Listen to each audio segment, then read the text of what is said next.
David Cameron has now given his maiden speech in the House of Lords, so he is now officially a Lord and off the starting blocks. So there are many, many noises being made, not least by Nadine Dorries, who I think feels that her sulk has finally been noticed, and that this is Rishi Sunak's finger salute in the style put forward by Andrea Jenkins to Nadine Dorries. Frankly, I think Nadine Dorries is flattering herself with her new lease of journalistic dash fiction life, having written, I use the term very loosely, her latest book, which is a page turner, absolutely riveting, The Plot. I think she feels she's still owed that place in the House of Lords. It's not going to come to her. It wasn't going to come to her. She muffed it by failing to resign immediately and take up the seat that was on offer. Had she done that, she would have got it.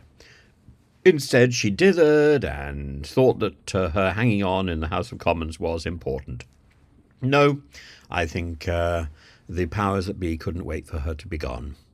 And whether that was into semi-retirement, penning her books, or whether it was into the House of Lords penning her books, I don't think anybody really cared too much. As for David Cameron, he had a right to be in the House of Lords as a former Prime Minister. That is the convention, and it's a great shame that other Prime Ministers haven't taken the hint and got out of the Commons and out of the limelight and into the place, the waiting room, where they can be held accountable, where they can be called to explain, advise, and recount their experiences. They have experience that can be put to use by the present government, and they can be on hand, and they are at hand to answer letters sent by members of the public. At least with the House of Lords, you don't have to only write to your constituency MP. You can write to anybody in the House of Lords, and I strongly suggest you do. Those lords or ladies who are too rude to answer back are simply too rude, and you can point that out as well. As for David Cameron's remit, I'm sure it will go well beyond the problems of dealing with implementing Brexit and forging better links with our neighbours and sorting out, quietening the storm that was caused by the Brexit decision. And I'm sure he'll be very good at that, but he will also be on hand to respond to problems as and when they occur, and whether that is partly to help in bridging the diplomatic gap between Russia and Ukraine and Israel and Gaza, to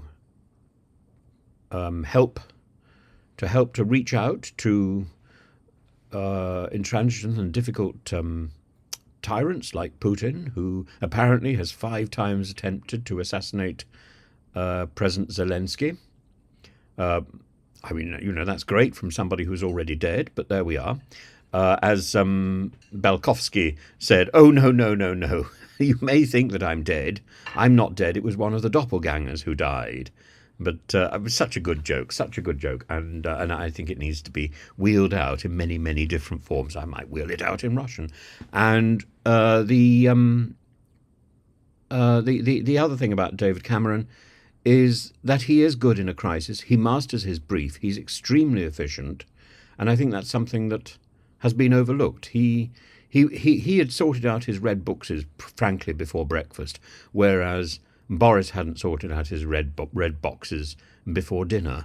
And that contrast, I think, will be significant and marked. And remember, Boris was also in the Foreign Office.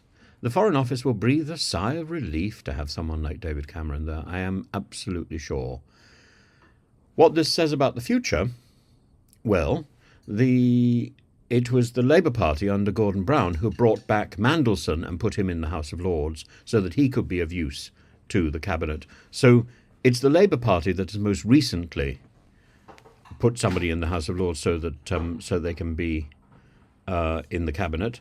So I don't think this is about conservative snobbery. This is about value, and there are plenty of ex-ministers in high positions who should be brought back in to give their advice and give their support to a sitting government of either or any political bias. So I see no reason why in the future a future Labour government should not look to conservative backbenchers and conservative